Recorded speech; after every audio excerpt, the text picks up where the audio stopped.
Namaste and welcome to Round Glass. I'm Lama Yeshe and thank you so much for joining me for this meditation on allowing your thoughts to flow. So, the goal of this meditation is to show you that it is possible to let those thoughts go. We get all tangled up with our thoughts, we hold on to them, we build stories around them, but actually, we can learn to let them go. So, that's what this meditation practice is about today. So, on the app we've got a question for you. So we ask you, what helps you to clear your mind? So we'll get round to the answers in a moment. So please put your answers there. So for me, when I was young, I was a I was a strange boy. I didn't go out playing too much. I used to spend a lot of time sitting in my room and watching my thoughts. And I did this from like 8 years old, 9 years old, really young age, just sat there watching my thoughts, seeing where my thoughts were taking me, seeing what thoughts were good and positive thoughts. I don't know where I learned that from because it certainly didn't learn it from my family. But I learned at a young age that if we allow them, thoughts take us off into many, many different directions that we don't really want to go in. So, with this meditation, I'm going to hopefully show you that we can allow those thoughts to come and go. And if we allow them to come and go, we don't have to get tangled up in them. What happens is a thought comes, we hold on to it, it becomes powerful, we build a story around it. And the next thing, that thought, that one little thought, has taken our imagination off into directions where we don't necessarily want to go. So, by doing this meditation, you're going to learn about letting those thoughts go. So, thank you for sharing what helps to clear your mind. So, somebody says a run through the park, connecting with friends for a coffee, hiking to the top of a mountain, journaling, that's a good one, and a good night's sleep, and of course, the number one, meditation. But I have to say that because we're doing meditation. So, if any questions are going to come up during this practice for you, then you can just pop them in the chat and then I'll get round to looking at them and answering them later on. So, as I said, that we're going to first of all imagine that we're standing by a flowing river, and we're going to use our senses so we can really engage with that place. So we really feel that we are standing by that river. And then after that, we're going to use that flowing river to understand that that is how our thoughts go. They're flowing, they're moving. And if we allow them to flow, they just go. And the same with the river. If we allow that river to just flow normally, it just goes. But if we try to stop it, then that is where we get all tangled up. So that's what this meditation is about. It's about really just allowing you to see a thought as a thought. It's not you. You don't need to identify with those thoughts. Remember, we have on average 60,000 thoughts a day. So which one are you going to say, yeah, that thought is me? So we can't identify with the thought. Even if you're having negative thoughts, that doesn't make you a negative person. Maybe you're having not so good bad thoughts. So then that doesn't make you a bad person, yeah? A thought is just a thought. So if we allow that thought to go, another one comes along. So we don't have to be blindly following each and every thought. And just remember, with those 60,000 thoughts, if you chase after them, by the end of the day, when you get home, you're going to be exhausted. You're going to be emotionally and psychologically worn out because you've been chasing all of those thoughts. So this practice is hopefully going to help you to let those thoughts go. So then let's start the journey. So sit nice and comfortable. Now, if you're sitting on a chair, then just ensure that your feet are flat on the ground and a little bit apart. This is so it's going to make you nice and stable, and with your feet flat on the ground, makes you grounded. Just ensure your back is straight. The reason for that is so we can breathe. You know, if you're sitting back like that, it's difficult to breathe. And if we're sitting forward like this, it's difficult to get the air in. So just by sitting with your back straight, we'll be able to breathe nice and comfortably. When you put your back straight, don't hold it rigid. Just put it straight and then drop your shoulders like that. So you sink down. Your hands, it's okay. You just put your hands wherever they're going to be the most comfortable for you. Excuse me. So you don't have to move during the meditation. So get yourself nice and comfortable now, and then we'll begin. So lightly close your eyes. If you don't like closing your eyes, then just look down on the floor in front of you and just find a spot and keep your eyes focused on that. But if you can, it's so much easier to keep the eyes closed. So today I want you to think of something that has made you happy today. So bring that into the front of your mind.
Welcome to Round Glass.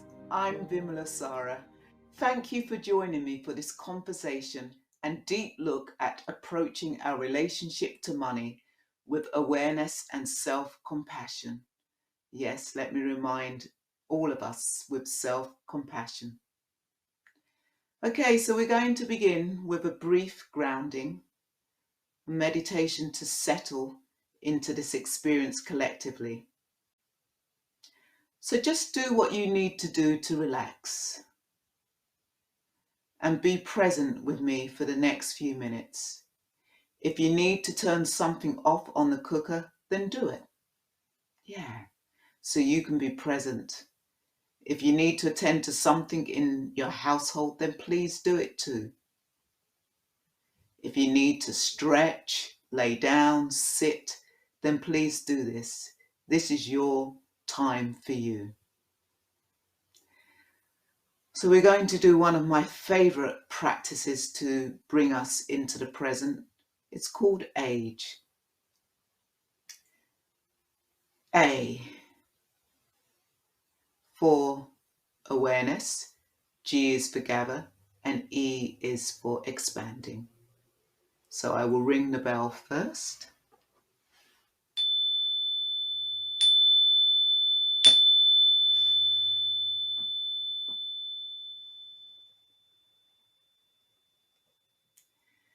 Becoming aware of your body. Yes, your unique body. And we simply become aware of the body, of noticing what the body is touching. So the body is touching clothing. My hands are touching each other. My feet are touching the floor, and the socks are touching the feet. This is what we mean by becoming aware of the body. Simply noticing what the body is touching.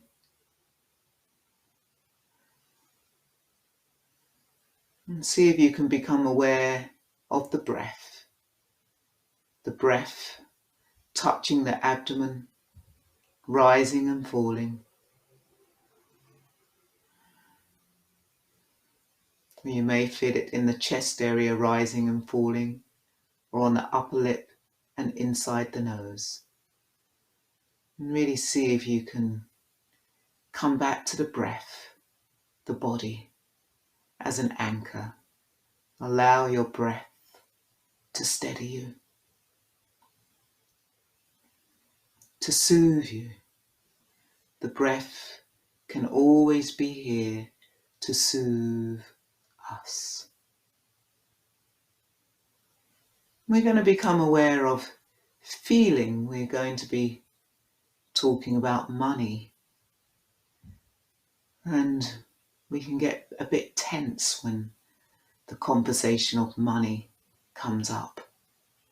So just notice what you're feeling in the body. Is there tension or contraction or expansion?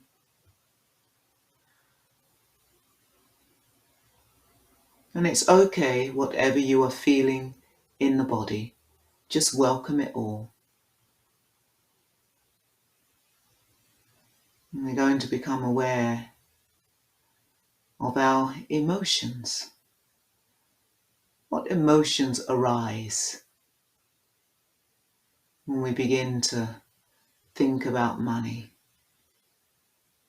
Is there fear, agitation, anxiety, excitement, joy? It's a whole basket full of emotions that can arise. And just notice which emotions arise for you when you begin to think about money.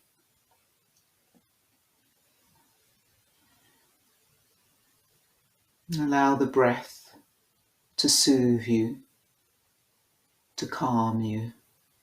Let the breath be the anchor to steady you. through this session today.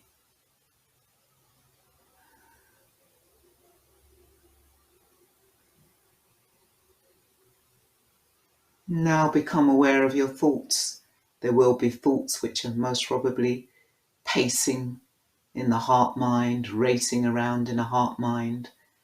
There may be some spinning around, or the thoughts may be quiet, just becoming aware of your thoughts.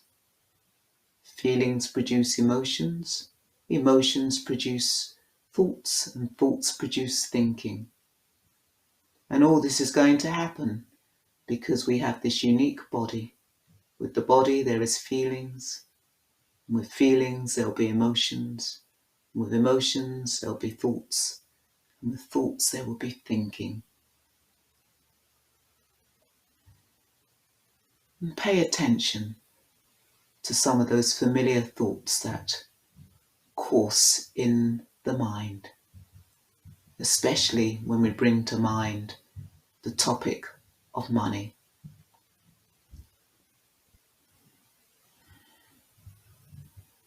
And while we are in touch with emotions and thoughts, we're moved to G. G stands for gathering the breath. And so we use the breath to soothe us, to calm us, to stop us spinning out in the head. So really see if you can gather the breath in the abdomen, allowing the abdomen to rise and fall. You may experience it in the chest area or even in the throat area. And some of you may gather the breath on the upper lip and inside the nostrils.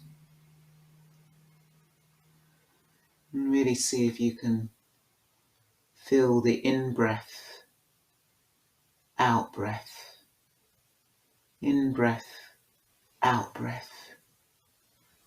Breathing in for 2 and breathing out for 4. Breathing in for 3 and breathing out for 6. And we work with our thinking by connecting to the breath. So inviting you to take a deep breath in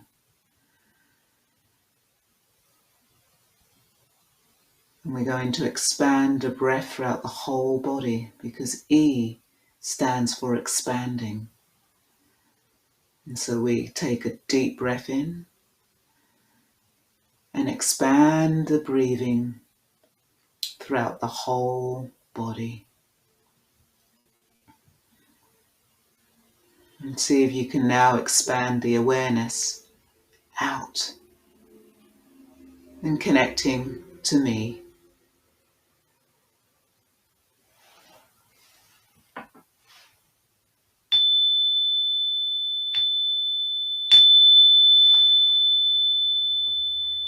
Firstly, I would like to ask a question of all of you.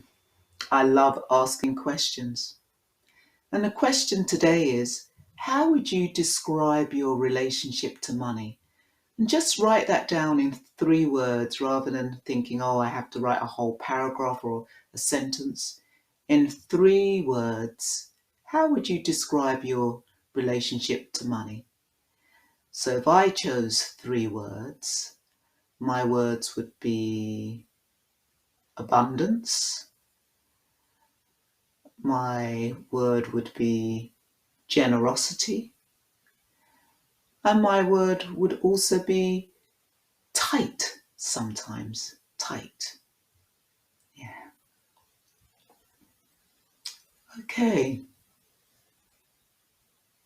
It's really interesting just thinking about this topic and preparing for this topic, and this quote bounced up in my social media app. And the quote said, "Don't live a champagne life on a lemonade budget." And that made me smile. I did used to live a champagne life, but it definitely wasn't on a lemonade budget. I was very fortunate, and yet many of us do live a champagne life on a lemonade budget. But let's not give ourselves a hard time about this. But I thought this quote was so apropos for this conversation today. So, just a little story about me and money. I remember as a child looking forward to all the Christmas presents piling up around the tree. Of course, I was lucky. Growing up in an orphanage, presents were donated. Adults did not have to worry about the money for gifts, food, and parties.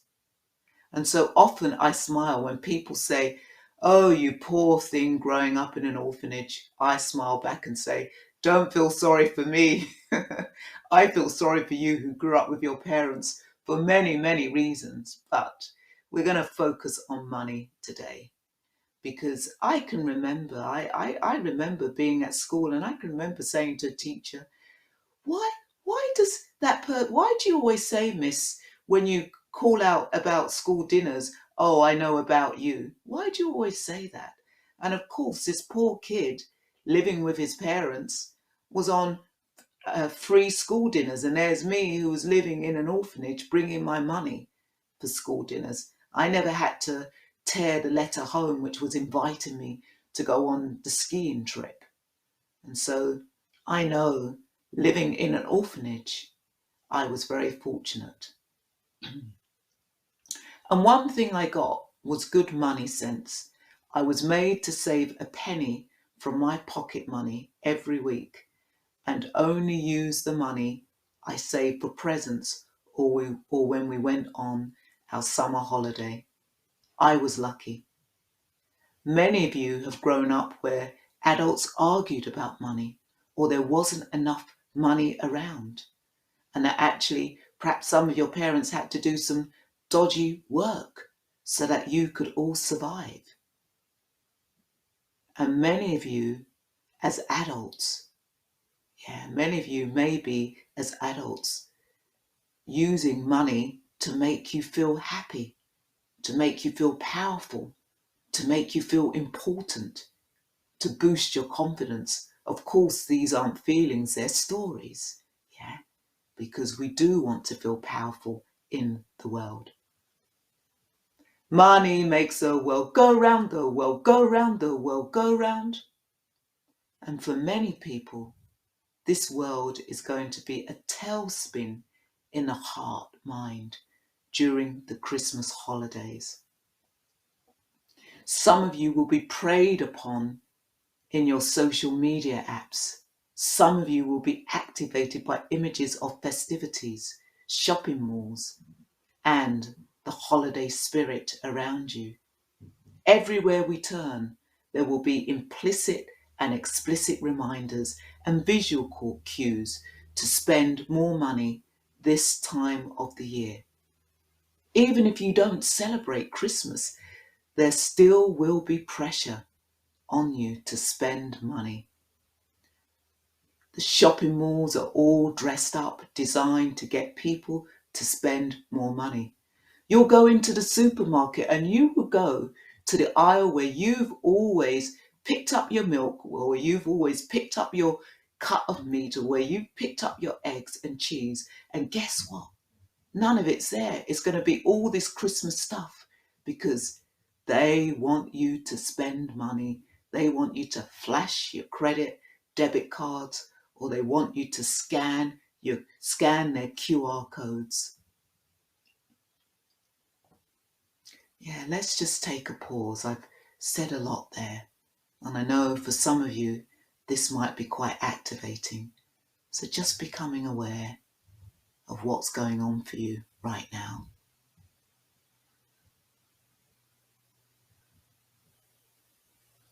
Stress levels will go up for many people due to lack of money, due to the parties that you're expected to attend, due to having to make decisions about spending, due to thinking about how much food should I buy, What gifts should I buy?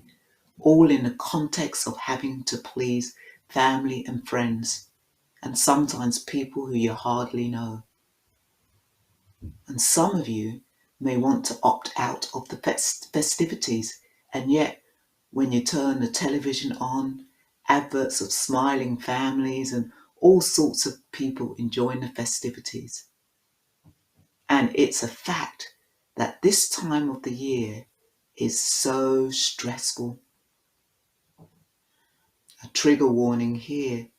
We know that the number of people taking their lives escalates disproportionately in December. And so let's just take a moment, a few seconds to just remember those people who've taken their lives during this time at Christmas because it was just so stressful.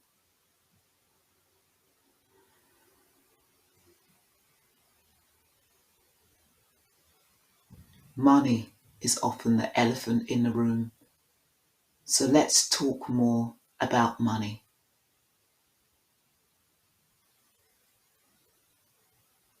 Firstly, let's be transparent.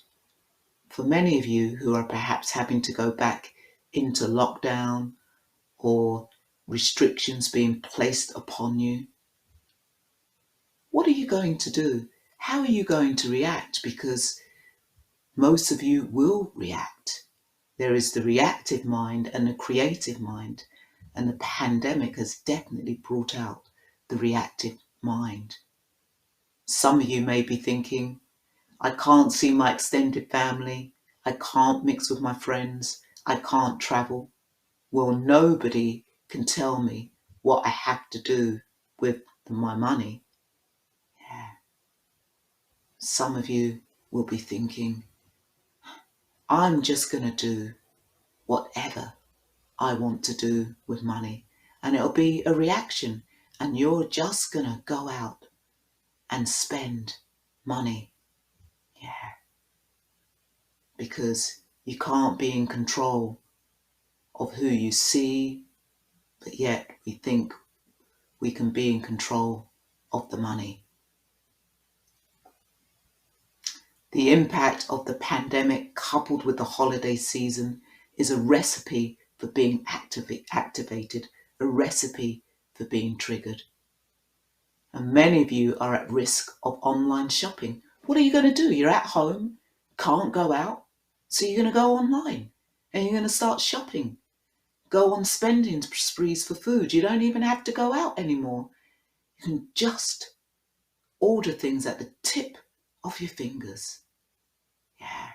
And you'll end up buying unnecessary things for yourselves and for others.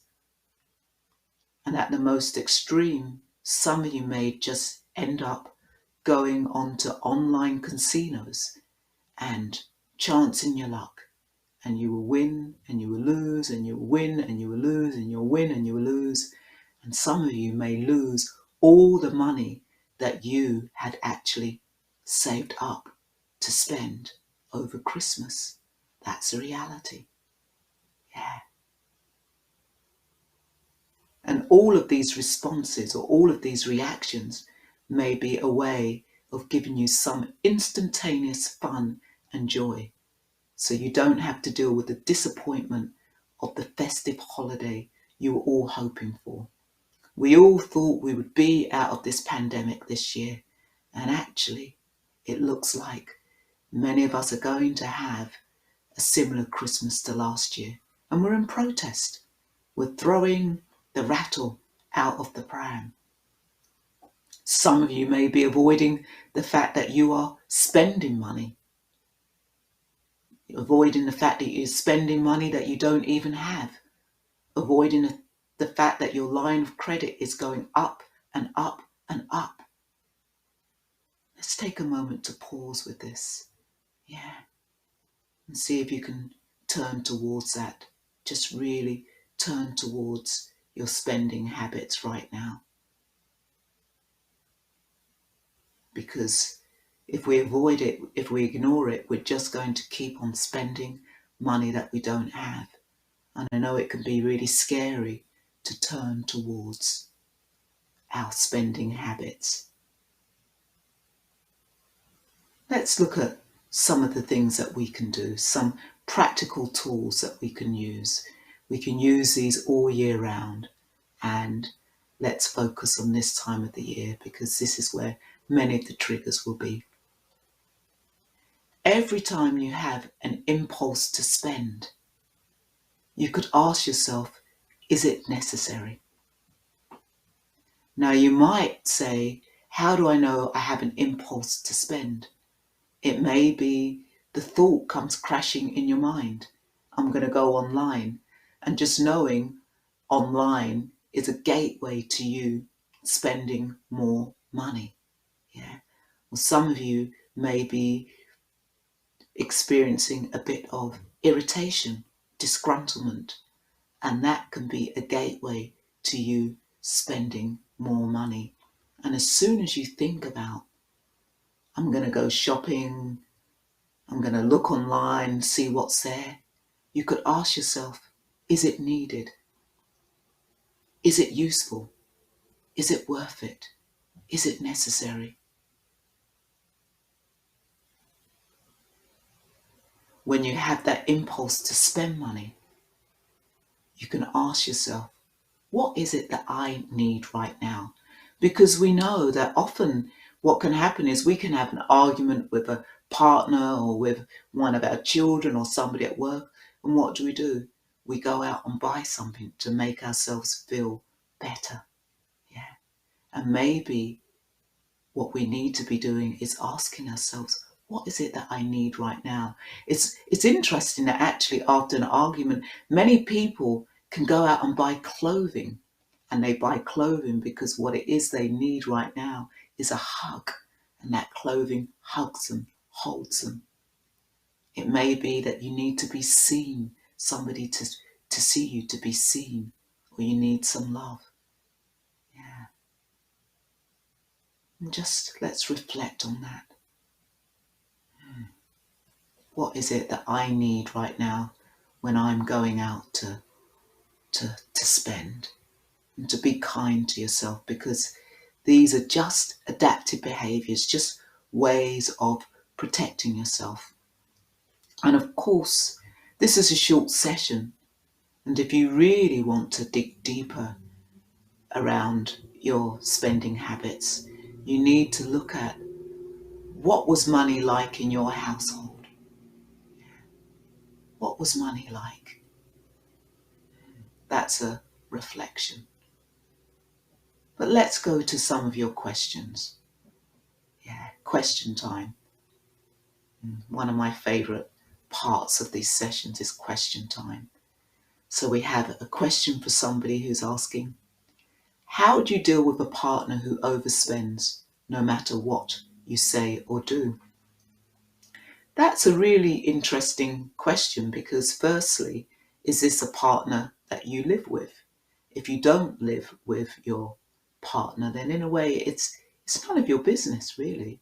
If your partner chooses to overspend and you're not living together, is it really your business? Unless of course you are co-parenting.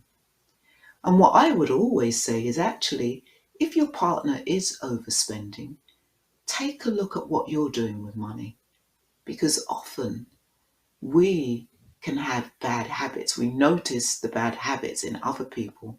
We don't notice the areas where we are overspending. But let's look at if you're in a marriage.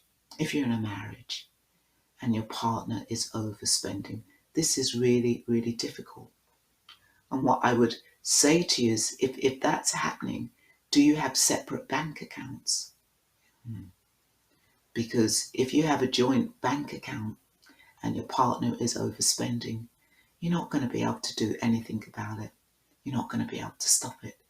The only way that you can protect yourself is as if you can have your own separate bank account. And then, of course, you may be in a situation where you're doing all the work at home and your partner's doing all the work out of the home.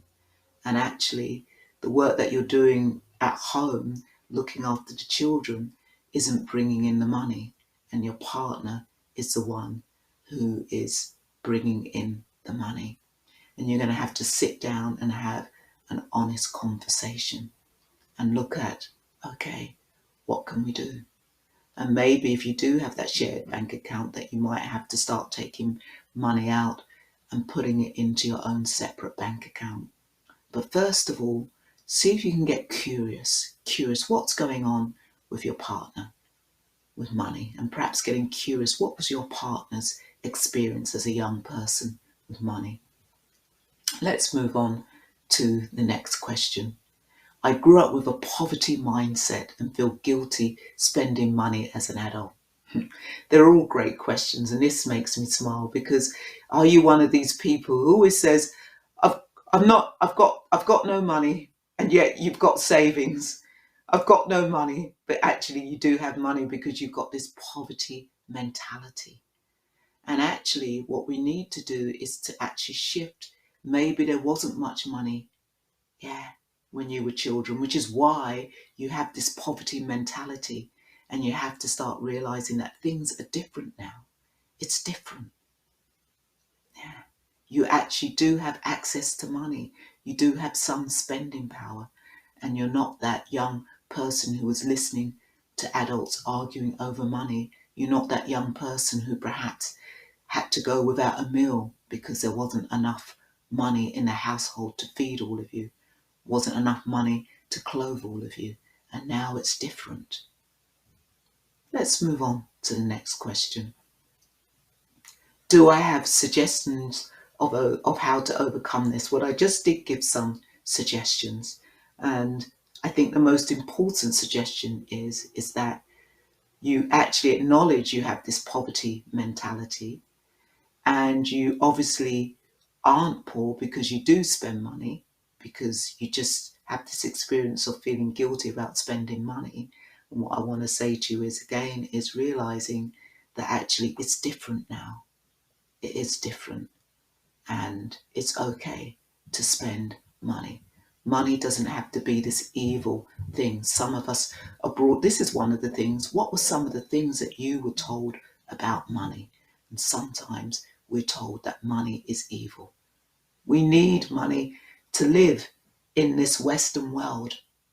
We do need money to live in this Western world. Another question.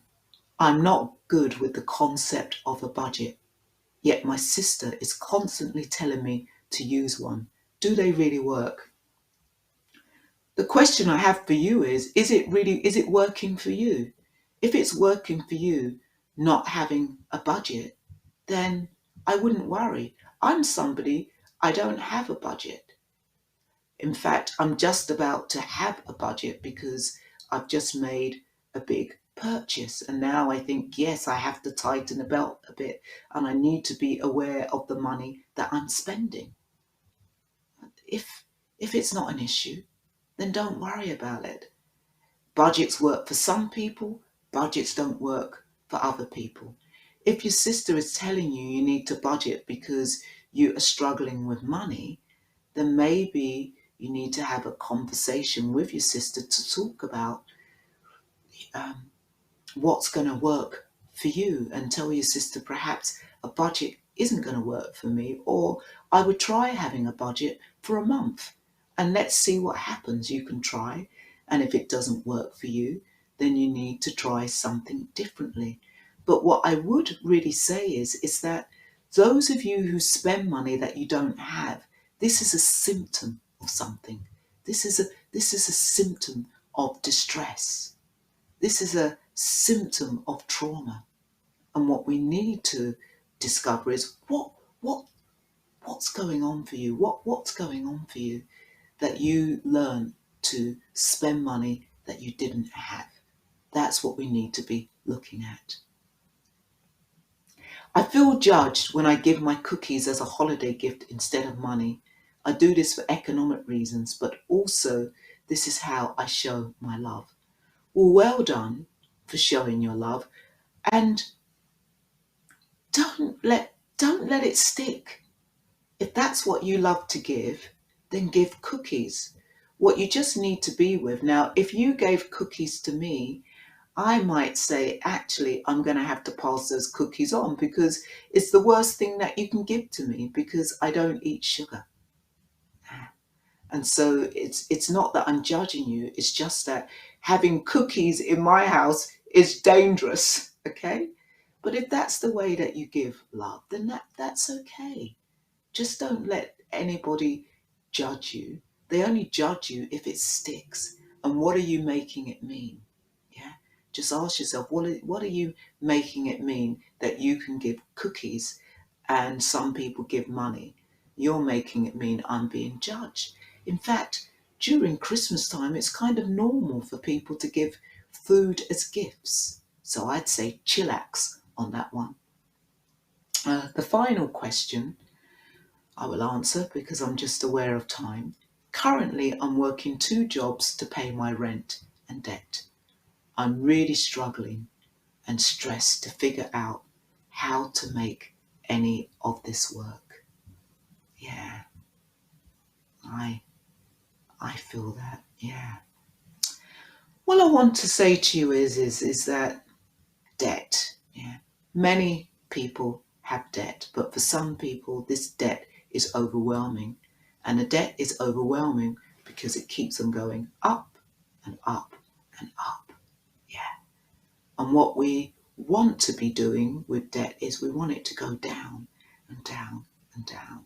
So what I would say to you is, how can you stop your debt going up and up and up? What is it that you can do? Even if it's going down and it stays here, how can you do that? And really, maybe to see if any of your friends, because speaking to a financial advisor will cost money, but there may be some friends who you can speak to who can give you some healthy advice. So we're just going to end with a very short breathing space because I just want to acknowledge that the heart may be pounding. There may be more questions that you want to ask, and you may be giving yourself a bit of a hard time. So just ask the narrative to relax, to step aside. And just have your sense of the heart like an ocean, allowing your emotions to arise and cease, just like the waves in an ocean arise and cease. Allow your emotions to arise and cease. And come back to the breath. Really see if you can come back to the breath, if you can feel the breath.